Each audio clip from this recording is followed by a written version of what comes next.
한 번에 합격 해커스. 예, 반갑습니다. 안녕하세요. 2023년 한국사 지방직 9급 한국사 지방직 해설을 시작하도록 하겠습니다. 최근에는 그 한국사 문제가 전혀 난이도가 없는 것 같습니다. 그래서 이제 아예 이런 추세라고 한다면 어떤 느낌을 받냐면은 이제 교양의 그런 개념에서 교양 과목으로서 기본적으로 변별력은 전공 과목 위주로 가고, 그다음에 교양 과목으로서 공통 과목들은 그렇게 유지를 하려는 게 아니냐. 그리고 이제 특히 한국사 같은 경우는 그런 경향성으로 아예 굳히는 게 아니냐, 이런 생각을 하게 됩니다. 시험 문제가 사실은 굉장히 쉽죠. 그다음에 약간 뭐 난이도가 있다라고 여겨지는 것들도 실질적으로는 기출 문제에 이미 출제가 됐던 동일한 사료, 그다음에 동일한 선지를 이제 2개 문제 정도에서 2개씩 따갖고 만드는 경향이 너무 강하기 때문에, 글쎄요. 예전 한 5년 전만 하더라도 제가 보통 해설 강의를 하면은 2시간을 꽉 채우거나 또는 1시간 반 이상을 강의를 했는데 아마 해설 강의가 역대급으로 짧아지지 않을까, 이런 생각도 해봅니다. 자, 1번부터 한번 들어가도록 하겠습니다. 밑줄친 주먹도끼가 사용된 시기에 대한 설명으로 옳은 것은, 이 유적은 경기도 연천군 한탄간 엉저리에 넓게 위치하고 있다. 이곳에서 아슐리안 계통, 이게 이제 프랑스의 아슐리안이라고 하는 마을에서 처음으로 발견됐다고 해서 아슐리안계 석기라고 하는데요. 아슐리안 계통의 주먹도끼가 다량으로 출토돼서 더욱 많은 관심이 집중되었다.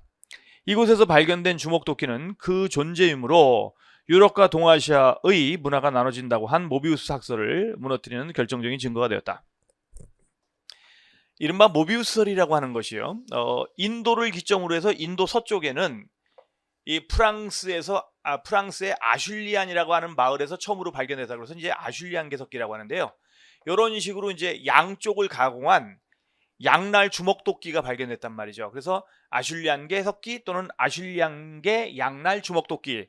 그리고 이제 인도 동쪽으로는 말입니다, 이렇게 동아시아식 외날집게라고 해서 한쪽 면만 가공한 그런 석기가 주로 발견됐다는 얘기죠. 그래서 사실은 이렇게 양쪽을 가공한 이 아슐리안계 주먹도끼 같은 경우는 인도 서쪽으로는 발견된 적이 없다. 그래서 이제 당시에 구석기의 석학이었던 모비우스라는 사람, 모비우스 교수가 뭐라고 얘기했냐? 봐라, 이미 동서양의 문명의 차이는 이미 선사시대인 구석기 때부터 구비됐던 거 아닌가? 말하자면 양쪽을 가공해서 썼다라고 하는 이 아슐리안계 석기를 썼던 그 서양 문명이 한쪽 면만 가공해서 사용한 동아시아식 외날집게, 이걸 사용한 동양 문명의 출발점보다 훨씬 더 우월했던 것이 아니냐. 그래서 서양 문명이 동양 문명보다 그 기초가 처음부터 튼튼했다. 이게 이제 이른바 모비우스설이었는데요.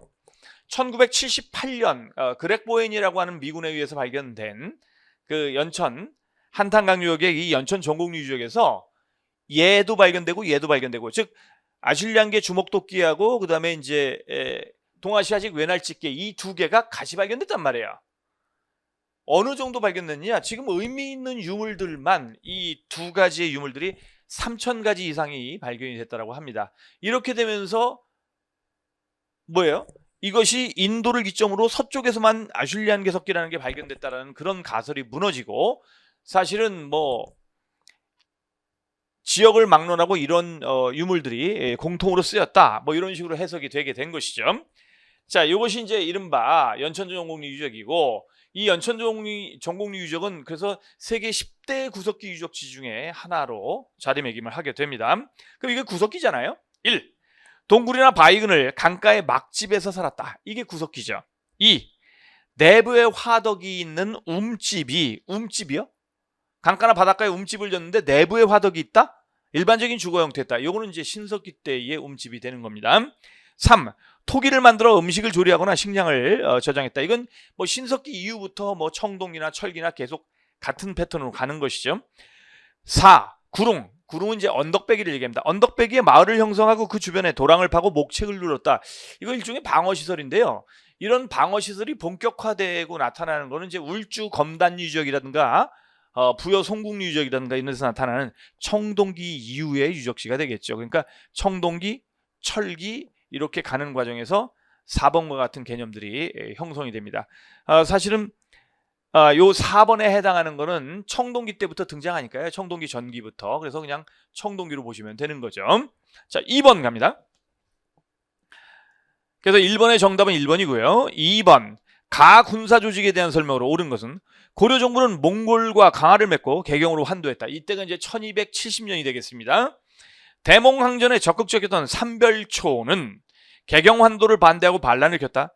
이어 진도로 근거지를 옮기면서 항쟁을 전개했다. 이게 이제 이른바 우리가 보통 교과적 관점에서 얘기하는 삼별초의 항쟁이라고 하는 거 아닙니까? 1번 갑니다. 포수, 사수, 살수의 삼수병으로 편제됐다. 이거는 임진왜란이 1592년에 일어났는데요. 1593년 말서부터 후반기부터 이제 휴전 기간이 성립이 됩니다.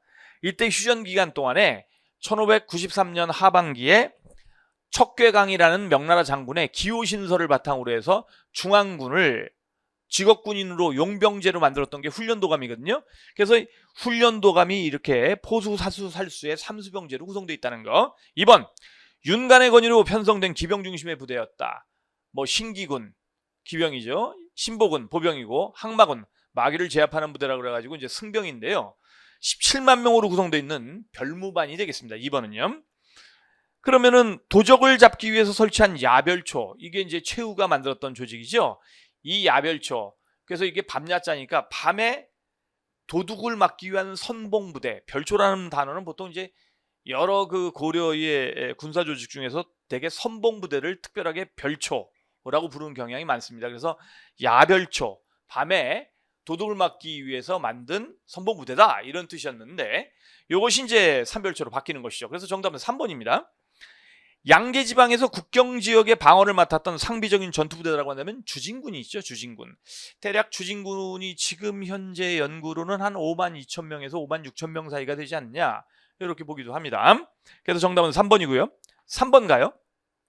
다음과 같은 주장을 한 인물은 이 지금 사료 제시문에 나와 있는 거는 정말 너무 많이 뭐 고등학교 과정서부터 현재 이르기까지 공무원 시험에 이르기까지 수많은 시험에서 정말 100회 이상 출제가 됐던 사료라고 볼 수가 있습니다. 일단 강화를 맺고 나면, 여기서 강화라고 하는 건 이제 새로운 조약이죠. 구체적으로 얘기한다면 1876년에 강화도 조약에 대한 내용입니다. 그러니까 이런 강화도 조약의 반대 상소가 되는 건데요. 면함최익현 선생의 상소죠. 일단 강화를 맺고 나면 저 적들의 욕심은 무라를 교육하는 데 있습니다. 저들이 비록 외인이라 하나 실은 양적입니다. 외양일체론이죠. 그러니까 강화도 조약을 맺기 전에 강화도 조약의 반대론으로서 개양 반대론에 해당하는 외양일체론, 이게 이제 면함 최익현의 상소니까요. 정답은 그냥 2번이 됩니다. 자, 3번 가요. 여태까지는 뭐 난이도가 다 극합니다. 다음에서 설명하는 신문은 서재필이 정부 지원을 받아 창간했다. 그 독립신문 하나밖에 없지 않습니까? 이거 한글판, 영문판 얘기를 하는데요. 2번이 정답이겠죠. 독립신문. 이것도 뭐 초등학교 문제 정도 수준이 되는 거죠. 5번 어려운가요? 이런 게요. 너무 어설프고 어이없는 문제인데 5번도. 가나에 들어갈 왕의 업적으로 옳은 것은 삼국의 역사서로는 고구려에 6위가 있었는데 이 6위는 100권으로 구성되어 있었다라고 알려져 있습니다. 어느 왕 때 편찬된지는 모르는데 영양왕 때 이문진이 이를 간추려서 신집 5권을 편찬했다. 영양왕의 재위기에 수나라가 1차부터 4차까지 바꿔 말하면 수나라의 모든 침략이 이제 영양왕 때 집중되는데요. 서기 598년에 수나라의 1차 침입, 수문제 1차 침입을 격퇴한 다음에 서기 600년에 이문진이라는 학자를 시켜가지고 신집 5권을 편찬했다고 알려져 있죠. 그러니까 수나라의 1차 침입을 격퇴한 다음에 만들었던 게 신집 5권이고요. 백제에서는 근초광 시기에 고흥이 서기를, 신라에서는 진흥왕 시기에 거칠부가 국사를 편찬했다. 그러면 가는 근초광이 되는 것이고 나는 진흥왕이 되겠죠. 1 갑니다. 국호를 남부여로 바꿨다라고 한다면 남부여라는 국호를 쓴 사람은 성왕밖에 없으니까 근초광하고 맞지가 않습니다. 1번 성왕. 2번 동진으로부터 불교를 받아들여서 공인했다라고 한다면 이 사람은 재위기간 9개월 384년에 왕이 돼서 384년에 왕이 돼서 385년에 사망했지만 재위기간이 1년을 채 넘지 못하고 9개월에 끝나는 침류왕이죠. 그래서 모두 근초강이 아니기 때문에 1번은 1, 2번은 정답에 해당하지 않는다. 그 다음에 화랑도를 국가적 조직, 원화라고 하는 조직을 화랑도로 개편한 사람이 진흥왕이죠. 그래서 정답은 3번입니다. 병부를 처음으로 설치해서 군권을 장악했다라고 한다면 이건 버풍왕이죠. 버풍왕. 따라서 정답은 3번. 6번 갑니다. 오래간만에 이제 비금성문이 나왔는데요. 다음 문화재와 이를 통해 알 수 있는 내용의 연결이 옳지 않은 것은 사택지적비. 이 사택지적이 사람 이름이잖아요. 그래서 이제 660년에 백제가 멸망하는데 654년 백제가 멸망하기 6년 전에 만들었다라고 하는 비죠. 이 사택지적에 그 백제의 대자평을 지냈던 인물인데, 대자평이라는 표현에서 이 대자평이면 우리가 알고 있는 상자평, 즉 총리에 해당하는 직책이 아닌가? 이렇게 이제 우리가 추측을 합니다. 추정을 하는데요. 나지성의 사택지적은 세월이 날로 시익하고 달로 시익함을 슬퍼하고 한탄하여. 그 이제 사택지적이 대자평, 즉 총리의 자리에서 은퇴한 다음에 아마도 은퇴 후에 삶에서 세월의 덧없음을 한탄한다, 이렇게 표현을 하는 거죠. 그래서 이 세월의 덧없음을 한탄하는 걸 도교적 특성이라고 본단 말이에요. 세월이 나시성의 사택지적은 세월이 날로 시익하고 달로 시익함을 슬퍼하고 한탄하여 진기한 옥을 깎아서 불탕이라든가 불탑을 만들고 어쩌고저쩌고 불교에 귀의하노니 그 안 빛은 성명을 풀어낸 듯 뭐뭐한 듯 하다, 이렇게 써 있단 말이에요. 그래서 도교적 특성과 불교적 특성이 두 개가 녹아 들어가 있는 그런 비문. 그래서 은퇴 생활 동안에 세월의 덧없음을 한탄한다, 도교적 특성, 그 다음에 불교에 귀의하겠다, 불교적 특성, 이 두 가지가 나타나는 게 사택지적 비문입니다. 따라서 백제가 영산강유역까지 영역을 확장했다는 것과는 사택지적 비문은 개인적인 소회를 담고 있는 비석이기 때문에 아무 상관이 없죠. 1번이 정답인 겁니다. 옳지 않은 것은이죠. 임신서기석. 이 임신년이 어느 년인지는 모르겠습니다만 두 명의 화랑으로 추정되는 두 명의 학생들이 유교경전 뭐뭐뭐뭐를 공부해서 3년 안에 이 유교 공부를 마스터하겠다.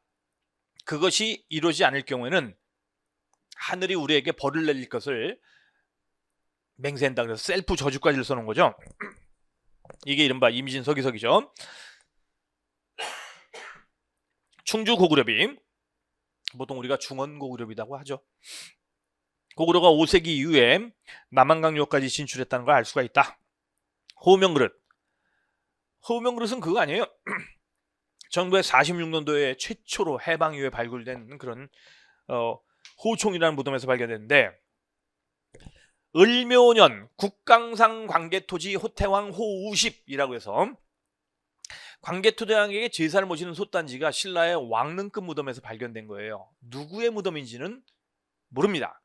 무덤의 주인공을 알 수 있는 그런 어떤 표지석이라든가 이런 게 없으니까요. 그런데 중요한 것은 이 호명그릇에 새겨져 있는 글씨체가 광개토대왕 릉비에 나와 있는 글씨체와 동일한 글씨체고요. 그 다음에 신라의 왕릉 및 귀족급 무덤에서 고구려의 광개토대왕에게 제사를 모시는 솥단지가 발견됐다는 걸 봤을 때 5세기 초에 고구려와 신라가 밀접한 관계를 맺고 있다는 걸 알 수가 있다. 이렇게 볼 수가 있는 것이죠. 그래서 정답은 1번. 7번 갑니다. 홍의 장군 곽재우네요. 이 곽재우는 이제 여러분들 바로 남명조식의 제자죠. 그래서 옳지 않은 것은 여러 도에서 의병이 일어났다. 도내의 거족으로 명망이 있는 사람들과 유생들이 조정의 명을 받들어 의를 부르짖고 일어나니 소문을 들은 자들은 격동하여 원근에서 이에 응몽했다. 호남의 고경명, 김천일, 영남의 곽재우, 정일홍, 호서의 조원이 강장 먼저 일어났다. 호남은 지금의 전라지역이고 호서는 지금의 충청지역이 되는 것이죠. 그죠? 홍의 장군 곽재훈이니까 붉은 옷을 입었다고 해서 1번 홍의 장군이라 칭했다. 그 다음에 경상도 의령을 중심으로 봉기했다. 맞습니다. 익숙한 지리를 활용한 기습작전으로 일본군에 타격을 줬다. 그런데 이렇게 본다면 좀 어려울 수도 있는데 3번 답이 명확하잖아요. 행주산성에서 일본군을 무찔렀다고 한다면 행주대첩은 권율 장군 아닌가요? 곽재우가 아니라. 따라서 정답은 3번. 이래서 또 난이도가 극하로 흘러갑니다. 자, 8번 가요. 다음과 같은 취지로 전개된 운동에 대한 설명으로 옳은 것은 지금 우리들은 정신을 새로이 하고 충의를 떨칠 때니 국채 1300만 원은 우리 대한제국의 존망에 직결된 것입니다. 이것을 갚으면 나라가 보존되고 이것을 갚지 못하면 나라가 망할 것은 필연적 사실이나 지금 국고에서는 도저히 갚을 능력이 없으며 만일 나라에서 갚지 못한다면 그때는 이미 삼천리강토는 내 나라 내 민족의 소유가 되지 못할 것입니다. 이거 대한매일신보잖아요. 일단 대한매일신보 자체도 국권 피탈 이후에는 폐간되지 않습니다. 거의 폐간 수준으로 갔다가 나중에 대한제를 떼버리고 일본이 인수해가지고 매일신보라는 이름으로 친일신문으로 개편을 하는 것이죠. 경성일보의 자매지가 되는데, 자, 아무튼간에 요거는 1907년 국채보상운동입니다. 그 한말에 전개된 운동인데요. 조선형평사를 조직했다. 조선형평사는 1923년 아닌가요? 자, 그 다음에 조선물산장려회, 평양에서 조선물산장려회가 만들어진 건 1920년. 그 다음에 이것이 이제 서울에서 다시 재조직돼 가지고 조선물산장려회라는 타이틀을 다른 것은 1923년 정도가 되겠습니다. 신사참배 거부운동은 이제 40년대에 나온 것이죠. 본격적으로. 4번 1907년 대구에서 시작돼서 전국으로 확산되었다. 이게 바로 정답이 되겠죠. 9번 갑니다. 가나에 들어갈 말을 바르게 연결한 것은 조선시대의 과거 제도에는 문과, 무과, 잡과 등이 있었는데 이 가운데 문과를 가장 중시했다. 경북대전에 따르면 문과 시험 원문은 예조에서 주관하는 거죠. 무과는 병조에서 주관하는 거고요.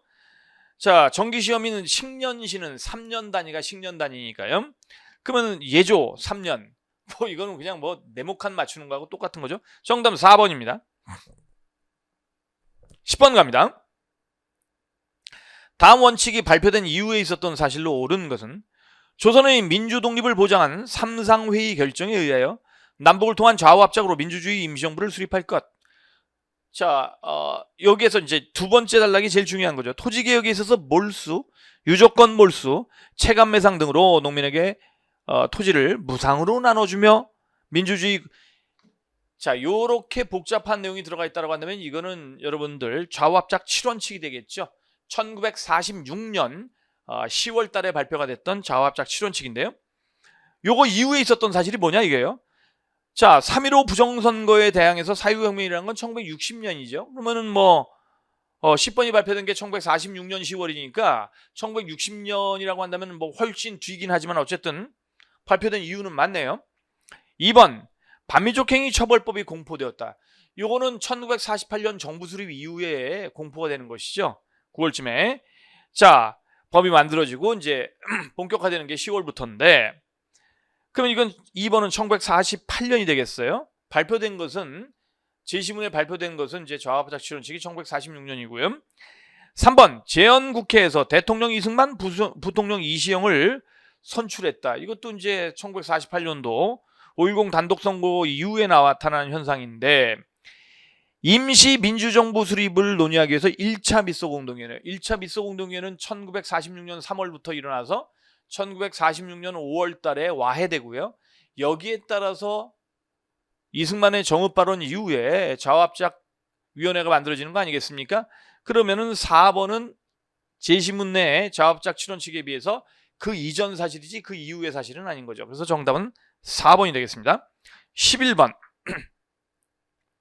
절반을 풀었는데요. 지금 문제를 이 절반까지 모두 시험 문제가 굉장히 쉽습니다. 미술진 그에 대한 설명으로 옳은 것은 그는 화엄종을 중심으로 교종을 통합하고 해동천체태종을 창시했다. 여기서 벌써 답이 나왔죠. 대각국사 의천이잖아요. 고려의 11대 임금인 문종의 넷째 아들이죠. 왕자 출신으로서 화엄종 종단의 승려였다가 나중에 천태종을 창시하는 인물 아닙니까? 자, 그러면 1번 보자고요. 이론적 교리 공부와 실천적 수행을 아우를 것을, 이게 바로 교관겸수라는 타이틀의 주장인데, 교관겸수, 제가 이제 수업 시간에 보통 대각국사 2차는 겸쟁입니다. 겸쟁이. 그래서 세 번째 음절에 겸자가 들어가죠. 그래서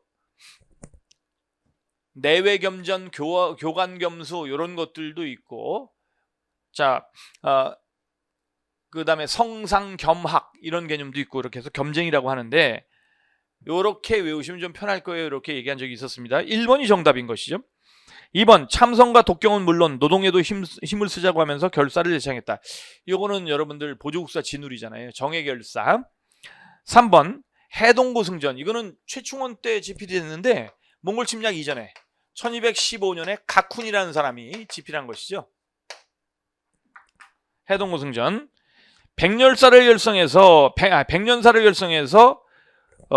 극락왕생을 기원하는 참회와 연불수행을 강조했다. 요새죠, 요새. 원묘국사 요새. 따라서 정답은 1번입니다. 12번 갑니다. 가식이 있었던 사실로 옳지 않은 것은 임진왜란 1592년에 발발했어요. 병자호란은 1636년입니다. 그 사이를 얘기하는 거예요.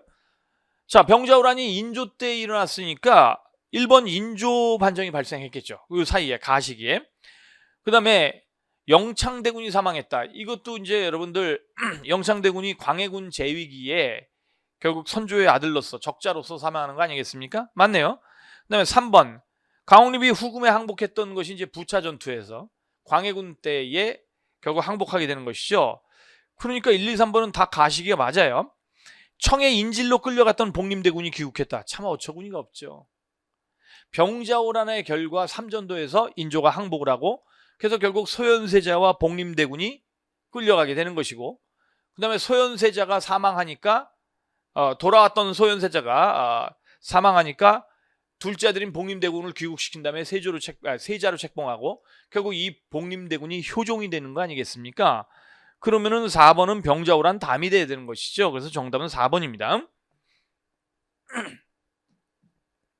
13번 갑니다.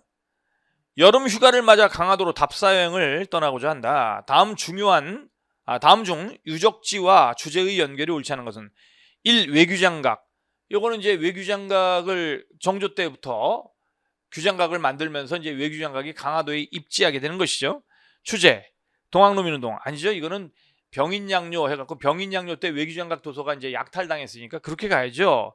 동학노민운동하고 외규장각 도서는 전혀 상관이 없습니다. 고려궁지 그쵸.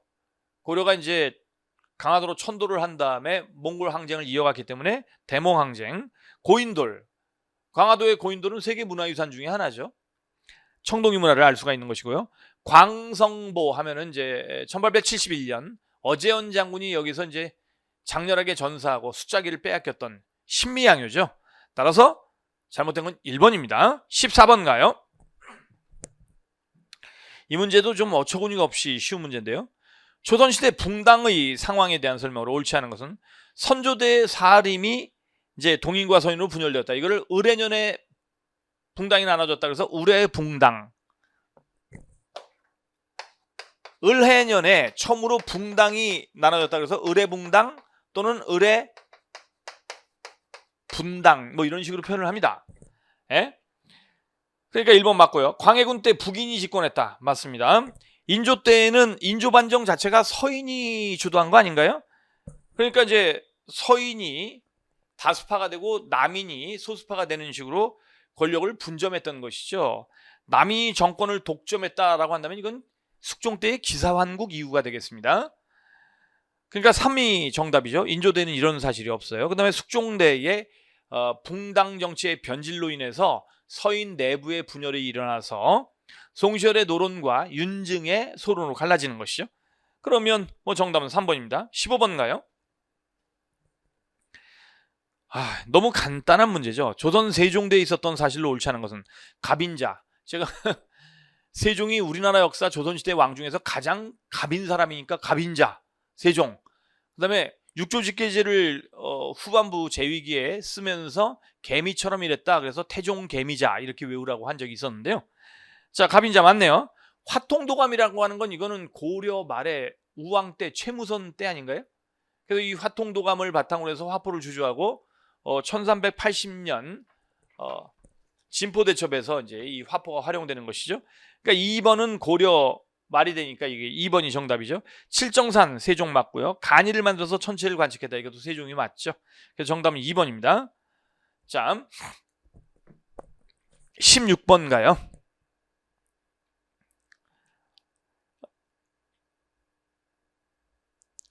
다음과 같은 강령을 발표한 단체의 활동으로 옳은 것은 1. 우리는 정치적, 경제적 각성을 촉진함. 1. 우리는 단결을 공고히 함.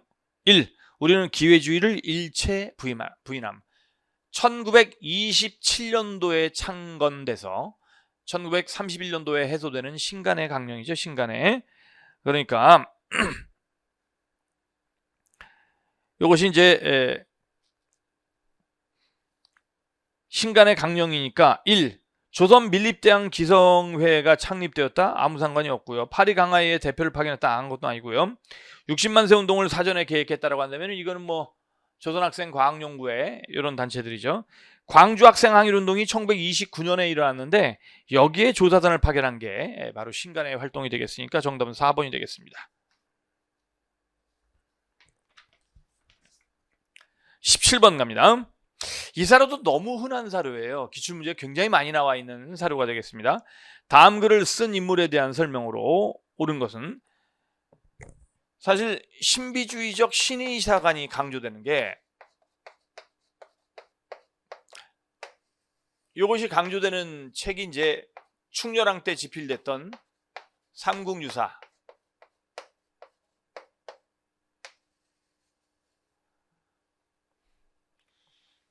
그 전에 집필됐던 게 이제 동명왕편이 있죠. 이규보의 동명왕편. 이것은 이제 동국 이상국집에 들어가 있는데 이 이규보의 동명왕편이 신의사관이 굉장히 신비스러운 일들이 많이 개입돼 있다는 얘기고, 그다음에 그거보다 두위가 이제 삼국유사가 되는 것이죠.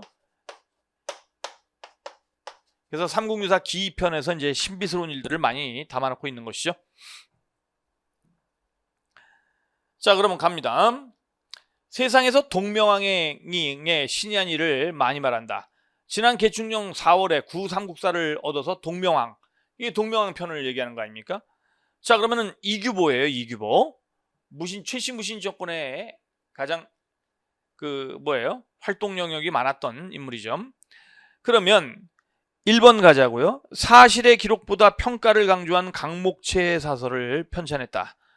도덕적 평가를 굉장히 강하게 내세우는 게 강목체인데, 강목체는 이제 편연체에서 분화된 방식이거든요. 그래서 최초의 강목체라고 한다면 고려 때 민지의 본조편년 강목 있죠. 편연체에서 분화된 게 강목체이기 때문에 본조편년 강목, 요 민지 때. 자, 요 책이 본격적인 강목체의 효시적인 특성이고요. 권근의 삼국사략 또는 권근의 동국사략이라는 책이 이제 강목체에 좀 가깝고요. 그리고 본격적으로 강목체가 유행하는 거는 18세기부터 본격화되는 것이죠. 그래서 동사강목이라든가 이런 것들이 이제 나와야 되는 거죠. 동사회강, 그다음에 동국동감 제강, 동사강목 이런 책들이 나와야 되는 건데, 동명왕편은 시로 써 있기 때문에 강목체 사서가 아닙니다. 이규보는 강목체 사서를 쓴 적이 없고요. 단군부터 고려 충렬왕 때까지 역사를 서사시로 기록한 게 바로 삼국유사보다 6년 뒤에 집필되는 제왕운기죠. 이건 제왕운기. 그래서 2번은 제왕운기고요. 제왕운기 하편이 단군서부터 고려 충렬왕까지고요. 상편은 중국의 황제들의 역사가 되겠네요. 자, 3번 단군 신화와 전설 등 민간에서 전승되는 자료들을 광범위하게 수록하였다라고 한다면 고려의 삼국유사하고 제왕운기가 유일하게 단군 신화를 담고 있는데요. 여기서는 지금 3번은 굉장히 많은 전설 같은 게 민간에 전승되는 걸 담았다 그러면 삼국유사가 되겠죠. 그래서 2번은 제왕운기, 3번은 삼국유사. 김부식의 삼국사기에 동명왕의 신이한 사적이 생략돼 있다라고 평가했다. 도대체 나라가 건국될 때 신비스러운 일이 생기는 건 당연한 얘기인데 삼국사기가 그런 것들을 상당 부분 생략했다는 것은 오히려 사실 왜곡이 아니냐. 그러니 내가 동명항봉기를 얻어서 읽어보니까 그 신비한 일들이 너무 많았다 이게요. 이거를 삼국 사기가 제외했다는 거는 좀 한탄스러우니까 나는 이거를 이 신이한 신비스러운 일들을 기록해야겠다. 그래서 동명항 편에서 그걸 기록했다는 거죠. 그래서 정답은 4번이 되겠습니다. 이것이 이규보의 입장이었다. 이렇게 보시면 되겠네요. 18번 갑니다. 1910년대에 있었던 사실로 옳은 것은 조선독립동맹이라고 한다면 여러분들 예난, 화북지방의 연안, 우리말로는 연안이고 걔네들 말로는 예난이죠. 여기서 1942년도에 만들어진 조직 아니겠습니까? 만주에서 참정신, 참의부, 정의부, 신민부. 참의부가 1923년, 정의부가 1924년 11월, 그 다음에 신민부가 1925년이 되겠죠. 다 20년 됩니다. 임병찬이 주도한 독립의군부는 항일운동, 독립의군부는 고종의 밀지를 받아서 1912년에 의병운동을 재개하기 위해서 만든 거죠. 1910년대니까 3번이 정답이네요. 조선혁명군이 양세봉의 지휘 아래 영릉가 전투, 영릉가에서 일본군을 격파했다. 1932년입니다. 1930년대 초반. 따라서 정답은 가볍게 3번. 19번 갑니다. 다음 주장을 한 인물에 대한 설명으로 옳은 것은 우리 조선의 역사적 발전적 전 과정은 가령 지리적 조건, 인종학적 골상, 문화 형태의 외형적 특징 등 다소의 차이는 인정되더라도 다른 문화 민족의 역사적 발전 법칙과 구별돼야 하는 독자적인 것은 아니다. 역사라고 하는 건 법칙적, 보편적 특성으로 간다 이거예요. 그래서 세계사적인 이론론적 역사 법칙에 의해서 고대 노예제사회, 원시공산사회, 고대 노예제사회, 중세봉건사회 이런 식으로 발전하고 있다는 거죠. 그래서 다른 민족과 거의 같은 궤도로 발전 과정을 거쳐왔다. 그래서 보편적 특성과 법칙성을 강조한다라고 한다면 이게 마르크스 사관을 반영했던 사회경제사학이고요. 대표적으로는 백남훈의 조선사회 경제사가 있죠. 백남훈.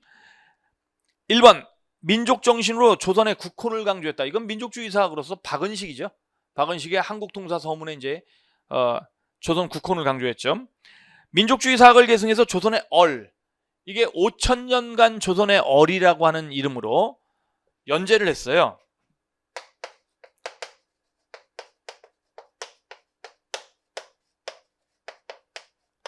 이 연재물은 정인보 선생이 동아일보에 연재를 했던 겁니다. 그래서 여기서 얼을 강조했고 이게 이제 민족 정신에 해당하는 것이죠. 이것이 이제 책으로 묶여지면은 이 연재물들을 하나로 묶어서 책으로 만든 게 조선사 연구고, 요거는 이제 정인보 선생 특성이 되겠습니다. 자, 그러면 1번 박은식, 2 정인보, 3번 마르크스 유물사관을 바탕으로 한국사를 연구했다. 백남훈. 그죠? 그래서 사회경제사학의 대명사에 해당했던 인물이 바로 백남훈이 되겠죠. 3번이 정답이네요. 진단학회를 조직했다라고 한다면 이병도라든가 손진태라든가 이런 인물들이 들어가야 되는 것이죠. 그래서 정답은 3번. 마지막 문제입니다. 6.25 전쟁 중에 있었던 사실로 옳지 않은 것은 국군과 유엔군이 인천 상륙작전 1950년 9월달로 낙동강전선으로 밀렸다가 9월달에 인천 상륙작전이 나오고요. 9월 10여일경에 그 다음에 이제 9.18 서울수복으로 연결되는 것이죠. 그러니까 요거는 6.25 전쟁 중에 있었던 일이 맞고요. 2번 대통령 직선제를 포함한 발췌개헌안, 이건 부산 정치파동이라고 하지 않습니까? 1952년 부산 피난정부 시절에 여기서 발췌개헌이 있었던 상황인데 이 발췌개헌이 일어났던 과정을 부산 정치파동이라고 얘기합니다. 이것도 6.25 전쟁 중에 있었던 거죠. 이승만 정부가 북한 송환을 거부하는 반공포로를 석방했다. 휴전회담이 계속 전개되는데 이승만 정부 자체는 휴전회담의 당사국으로서 참여를 하지 않았어요. 그리고 북진 통일을 주장하면서 휴전회담이 타결되기 직전에 1953년 6월 달에 반공포로를 석방해서 포로 석방 문제가 휴전회담의 가장 큰 걸림돌이 되는 상황을 만들었던 것이죠. 그러나 7월 달에 결국 휴전이 이루어집니다. 그래서 이 반공포로 석방은 바로 휴전 바로 직전이라고 보시면 되겠습니다. 맞고요. 미국이 한반도를 미국의 태평양 지역 방위선에서 제외한다는 애치슨 선언. 미 국무장관 애치슨이 중국이 1949년도에 공산화되고 중국 국민당이 공산당에게 중국 공산당에 밀려가지고 대만으로 이제 탈출을 하게 되니까 1949년 이후에 1950년 1월 달에 미 국무장관 애치슨이 미국의 방위선에서 한반도와 타이완, 대만을 제외하겠다라고 하는 선언을 발표하게 되는 것이죠. 이것이 이제 김일성의 오판을 불러와서 6.25 전쟁의 하나의 원인으로 작동하게 됩니다. 그렇다고 한다면 4번은 6.25 전쟁 전이 되는 것이죠. 그래서 정답은 4번 이렇게 풀어봤습니다. 참 쉽죠, 여러분들? 기출문제를 한 2번씩만 돌렸다라고 한다면 이건 뭐 3분 컷으로 20문제를 다 풀 수 있는, 모두 난이도가 중짜리도 없고 하짜리만 구성되어 있는 문제로 보입니다. 뭐 저는 개인적으로 이런 문제의 출제 형식에 대해서는 굉장히 반대를 하는 사람입니다만, 국가의 원대한 정책상으로 국어, 영어, 한국사를 공통 과목이니까 요거를 교양 수준으로 내고, 그 다음에 이제 전공 과목들을 어렵게 낸다는 취지, 그런 취지로 내지 않았을까, 이런 거를 이제 하나의 공무원 시험의 하나의 기조로 굳히지 않을까, 이런 생각을 해봅니다. 한국사 공부는 굉장히 예전에 비해서, 예전에 기출문제를 보면 굉장히 어려운 문제들 많잖아요. 그런 공부에 비해서 한 5분의 1만 해도 되는 시대가 열리게 된 것이 아닌가, 이런 생각을 해봅니다. 아무쪼록 여러분들 좋은 성과를 거두셨기를 바라면서 오늘 그 문제풀이 강의는 여기서 마무리 짓도록 하겠습니다. 고생하셨습니다.